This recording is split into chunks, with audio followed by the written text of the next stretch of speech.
Greetings, folks. This is Mason Weaver, your host of the Mason Weaver Show. Welcome to the program. A lot of things are happening, exciting things for those that pay attention, even comforting things. But you got to pay attention. So, welcome to the show. Subscribe and like. Join us often. We have a lot of information things coming up this year. We're going to do a lot of interviews, a lot of analysis. We have an election year coming up, and we got to get ready for this. President Biden, I'm being respectful. I call him President Biden. Like you clowns never, you liberal clowns never called him President Trump. But Biden has got approved over 40 judges that, that will rule over you and your children for decades. Thank God he doesn't have the Supreme Court yet. You get that guy 4 more years. These conservatives are getting older and older. We must take control, at least, of the Senate. But a lot of things are happening on this front. See, liberals want to rule. They want to be worshipped by you. They want you to look to them for everything. That's why they come up with words like authority. Well, the authority said this and authority said that. No, we are the authorities, the people. But that's also why they want to educate your children. You hear them talking now arrogantly about how dare you debate them on taking care of your children. They're educators. They've been educated by government and know better about your children. You see them say things this all the time like this in your face. They're telling you when you can open your business up, how much wages to pay your business, and when they can get on vacation, and whether or not they can have a shot or not. They are rulers. They're slave holders. So we have to understand now. Biden made a comment. He made a decree that everyone in the military must take a shot, and also everybody in business must take a shot, basically. But of course, we sued, and we're going to win this. But meanwhile, it's going to cause chaos, it's going to cause stress and distress, and it's going to cause worry. And they rule in that environment. They rule in the environment of worry and stress. That's why you saw riots every weekend while Trump was president. That's why you saw statues burning down and protesting because Trump was president. You notice that has been no cop killing a black man since Biden became president. You notice that? It's been peaceful. Gee, where's Black Lives Matter now? Where's Jackson and Farrakhan and all these clowns? Where are they now? They're useful tools. When you have to train your protesters, it's not really a protest. When you have to train your civil disobedience, it's not really a civil disobedience. There's no issue if you have to pay folks to come out and riot, but they do that. So a few days ago, a judge threw out. Well, he didn't throw out. He issued a stay against the vaccine mandate for Navy SEALs. See, apparently, the Navy SEALs did not like the idea of the commander in chief telling them they could not invoke their constitutionally protected religious beliefs on the forced vaccination. So, January the 4th, United States District Court of Northern District of Texas issued a preliminary injunction against Biden's federal vaccine mandate for Navy SEALs who are seeking a religious exemption. Judge Reed O'Connor, the U.S. District Court presiding over the case, said the Navy service members in this case seek to vindicate the very freedom they have sacrificed so much to protect. The COVID-19 pandemic provides the government no license to abrogate those freedoms. There is no COVID-19 exemptions to the First Amendment. There is no military exclusion from our Constitution. That was a great statement by a judge saying to you, being under your command in the military does not take away the authority given to the people under the Constitution. They're still citizens. You cannot force them to give up their rights for religious freedom and expression. You cannot force them. The judge stated they're going to look at it carefully and they're going to try to win. If they win, it's going to be appealed to the Supreme Court. President Trump could never have done this. President Obama is trying his best to be the dictator in chief, not commander in chief. So this judge just slapped him in the face. American First Policy Institute was a constitutionally litigation partnership support the case, and they brought the case, and thank God for them. We must understand, folks, this is a challenge to the military. This is a challenge to the military because the military The military has the ultimate authority to back up the Constitution. What do you think would happen if we had a massive terrorist attack on election night, for instance, election day? What if the election night, given the acceptance speech, the incoming president, a newly elected president, is bombed and killed, and the vice president is killed in a massive attack? What would happen if Congress is attacked during the joint statement of where the president comes and gives a statement to the Congress, where the Supreme Court is there, and the Congress is there, and the Vice President is there, and all the cabinet members are there in one location, and somebody destroys the Capitol and decapitates the government. What happens? The military takes over. Martial law is declared. Some general, probably Joint Chief of Staff, will take over the government on a temporary basis to restore order and democracy to our nation. So the military is the standby. And since Democrats always grow in chaos. They live in chaos. They survive in chaos. They like chaos. So it will be more than likely, and this is a national attack, it will be a Democrat issued emergency that will bring the military to bear. So we need military officers willing to stand up. Mention of Navy SEALs, sidebar. I'm Navy. You realize that. Some people realize I'm a Navy guy. And Navy and Marines always like to fun and joke around each other. Have a lot of respect for the Marine Corps, a lot of respect for their training and dedication. But I do tease them a lot. They tease me a lot. I was in my favorite coffee shop here in Punta Gorda, Florida. If you ever get to Punta Gorda, stop by the Bean on 41st Trump Coffee Shop. You will love this place. For the best coffee in the area, you will love this. I was in there the other day, and this Marine came in, and he's very proud of being a Marine. I had my Navy hat on, and we kind of have a little joke there. He said, "Yeah, you're Navy, huh? You guys, we guard you. We guard you. We guard the bases, and you deliver us to the battle. That's all you guys do." And he was joking. I laughed. I said, Marines are a pretty strong uh, force. They're tough to deal with, and Marines are tough. But you know who's tougher than the Marines? Internationally known, world known. There's no dispute at all who is tougher than the Marines. The United States Navy SEALs. He said, "What do you mean?" I said, buddy. When they send the Marines in, they tend to send a platoon or a battalion because it needs a platoon or battalion to take a problem. But when they send the Navy SEALs in, it's 6, 3. Because that's all that's needed for them to take care of the problem. So Navy SEALs, so he laughed, he joked, and he said, "Yeah, but we guard the base. So yeah, you can guard our base. Have fun guarding the base. You don't see Navy SEAls guarding the base of a military installation." But also one more thing about the Marines. As I was joking with them, I said, the Marines, you get a lot of medals, a lot of honor, and a lot of rewards. What's the highest medal service connected to your service that a Marine could get? The Navy SEAL. Drum roll. Anyway, back to this to Biden and the Constitution. I love my Marines. They put my butt out of Vung Tau Harbor in South Vietnam, so I love my Marines. Middle of the night, on their way to do something, on their way to kick some behinds. our our boat internet flooded, and we were out of power. The walkie-talkies wouldn't out of work, and we were floating out to sea.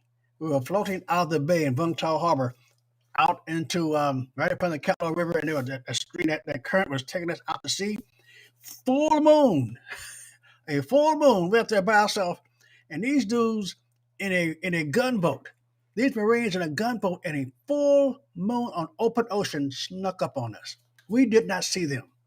These guys came up out of like ghosts. I got respect for the Marine Corps. Don't send me no emails about that. They pulled our behinds out of Vung Tau Harbor in 1968 and brought us back to our boat, and then went on took care of their business. That's how bad they are. But jokes aside, though, the military is our linchpin, folks, and I'm praying that these officers think more about the Constitution than they do their pension. You know what I mean? Now, as we end this show, it's going to be a short show. I do have some announcements to make not tonight. I thought I'd do it today, but not today. Exciting things happening this year, and I want to bring you guys on board. But I need your support. So subscribe to this. This is a general casual thing. By the way, this is my boat in the background, San Diego Harbor. Southern Girl. Missed that boat. May have to get me another boat. Um, I'm old now. Anybody knows I'm old? 70 years old. And I have a question. Just think about something now. This is part 2 of this video. Your money. The government takes control of part of your salary. They confiscate in taxes, and then they got this thing called Social Security, where it's not a tax. They tax it as income. They tax it. When they give it to you, they take out some for taxes. That's a taxable income. They only tax income. They don't tax benefits. They don't tax your health insurance. They tax the income. You get in your hand. So they take your money out 13%, 6.5% from you, and 6.5% from your employer who doesn't give it to you. It's your money though. It goes to your account, and they hold it until you retire. It's your money collecting interest someplace. So after you retire, they decide how much and under what circumstances you get your money back. It's your money. It's like the bank taking your money to decide when they give it back to you. So you got your Social Security money coming in now. You've worked 50 years, and that money is taxed when they give it back to you also. So when they take it, they leave it in the bank and they collect interest, and they tax it when they give it back to you. If you make too much money after retirement, guess what? They don't give you any. So they take your money and they hold your money all your working career, and then when you retire, if you're doing good and got another business going, income coming from someplace else, you will have them stop sending you your money. Another thing, if your spouse is also getting Social Security and you both retire, you get the Social Security money coming in, and she passes away or he passes away, what do you think happens to your Social Security money? It goes to you. It comes to you. But if it's more money than yours, they will take yours from you. Your money that you earn, that you pay taxes on, and paying taxes on it twice when you give it to them and when you take it back. They would, if your money is less than your spouse, you would lose your Social Security money forever. And then, well, maybe not forever. I'm not sure how you do that, but then you take your spouse's Social Security number. So let's say you got your Social Security money from your wife. She's passed away, and you're sitting there. Okay, you got that going on with it. If you remarry, this is your money. If you remarry, they may take away your Social Security altogether. They may take your spouse's Social Security from you. So I'm asking all you accountants out there, general math question. Let's say that you start working at 25 years old at McDonald's. You're making $5 an hour at McDonald's. You're doing a 40-hour week, okay? And you work 25 years and never get a pay raise. They're taking your Social Security money out. Get your calculators out now. I want you to come up with the answer and send it to me. Either text it right here or Mason at leadtheplantation.org and give me the answer to this problem. You're making $5 an hour. They're taking out 13%, 6.5% from you and 6.5% from your employer, and they put it in the bank. And this time, instead of Social Security, they put it in some kind of investment. Let's say 5% interest, bonds, or whatever they want to do it. 5% interest for 25 years. You start at 25, and now 50, and you get hurt, you get disabled, something happens. I want you guys to calculate 13% of $5 an hour times 40 hours a week. 13% of that figure times 40 hours a week times 52 weeks in a year times 25 years. You tell me, how much money would you have in your pocket on $5 an hour at age 50? That would make senior your real golden years. If they gave you that money, they'll make you see what the reason they will never do that, folks, is because you have so much money when you retire, that grandma and grandpa would take care of those kids instead of government. Grandma and grandpa put those kids in a good private school or home school. Grandpa and grandma would not allow the crap goes on because grandpa and grandma have money and inheritance. And second, third generation inherited that money. You will have the golden years that you will not need the Democrat government to take control over every aspect of your life. So, folks, think about Social Security as your money. It is your money. So the second question I have on the same thing, something to think about. Now, about my email is Mason at Leave the Plantation. Send me the figure at $5 an hour, 13%, 40 hours a week, times 25 years at $5 an hour. And then when you see that, think about what it would be at $15 an hour, $20 an hour, 40 years. You would have in one generation economic freedom for everyone in this country. So, second question is these lawmakers. I've asked this question before, haven't got a good answer. These lawmakers, lawyers, you have three separate branches, separate and equal branches of government: judiciary, legislative, executive. Separate powers, controlled and respected and inspected by each one. So that's it. The judges, the courts. Lawyers are part of the court system. They're wards of the court. Lawyers belong to the judiciary. They get their license, or they get their license from a private club called the Bar Association, but they get their authority, their license to practice from the judiciary. So how can you sit in Congress making laws, which is the legislative branch, and also be sitting as a lawyer, part of the judiciary? Can a congressman also sit in the Congress and be a judge? Can a congressman get like the president also be a congressman? No, separation of these divisions. But a lawyer is part of the court system. He is a ward of the court. And he may not be able to practice the lawyer. I don't know if they do or not, but doggone, I bet he still owns his law firm. Matter of fact, why can't I own a law firm? Why can't I own a law firm? Think about it. Why can't I put the money together? I may hire a lawyer to manage it, but why can't I? I can own a beauty salon and don't have to have a license to do hair. I can own a mechanic shop and not be able to fix a car. Why can't I own a law firm? Because you have to belong to the private club. It's a private club, folks. Don't tell nobody. But the Bar Association is not government. It's a private club. And if you don't belong to the private club, you don't get to practice law. Not openly. So ask yourself the questions. We have too many Democrats that are lawyers, too many Republicans that are business people, and just pass it along, but you have a dilemma. So answer me at mason at leavetheplantation.org. And I have other questions and concerns. And we do that later on in other videos, but I want to just run that by you real quick. Congratulations to the circuit judge who stopped the nonsense from the Navy SEALs, could not practice a religious exemption.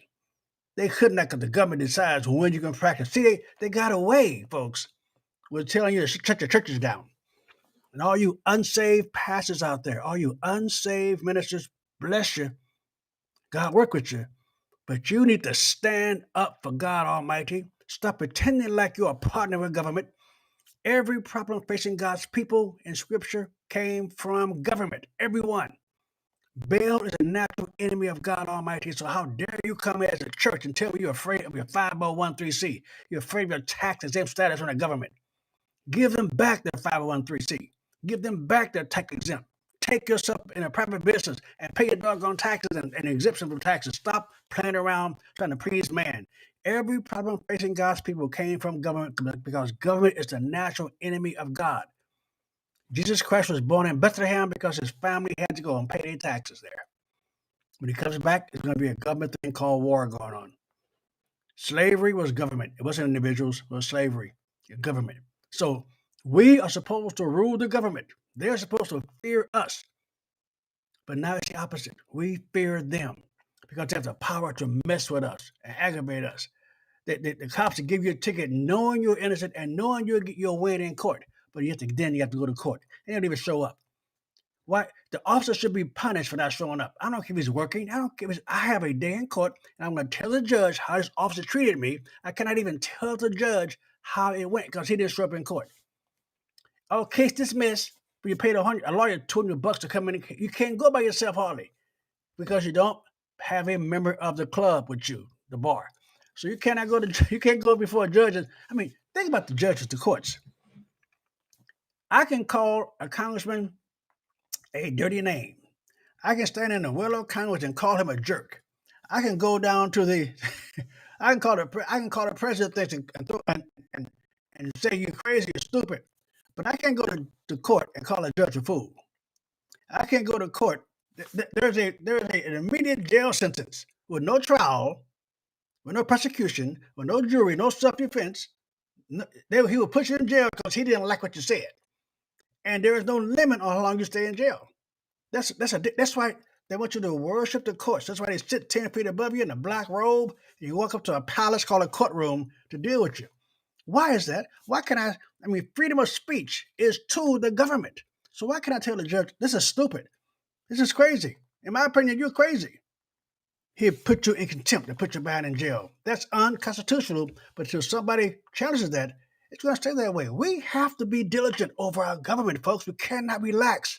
We cannot back down. We cannot do that. So join us at leavetheplantation.org. Join us to a point that we can live up and stand up to the principles that this group of people fought for. That Navy SEAL fought for the right to be an American and to worship his God his way without a government dictating. The government told the churches they were not essential. And the church agreed. They shut up. They shut up. They told the church that you're not essential, but the whorehouse is. The liquor store is. Okay. Then they said to the church, you can only meet 50 people in the church. Okay. And then it said to the church, you can praise God in the church. No hugging in the church. No singing in the church. It spreads this germ. And the church said, okay. So now, church, you've given your power up. Now you have diluted the power of God that put in you. And now Baal is telling your behind, you got to get the shot. Because they commanded. Baal wants to worship out of you. Baal wants to worship out of you. Are you going to worship Baal or God? Stay right or be left. Eternity is a long time to be wrong.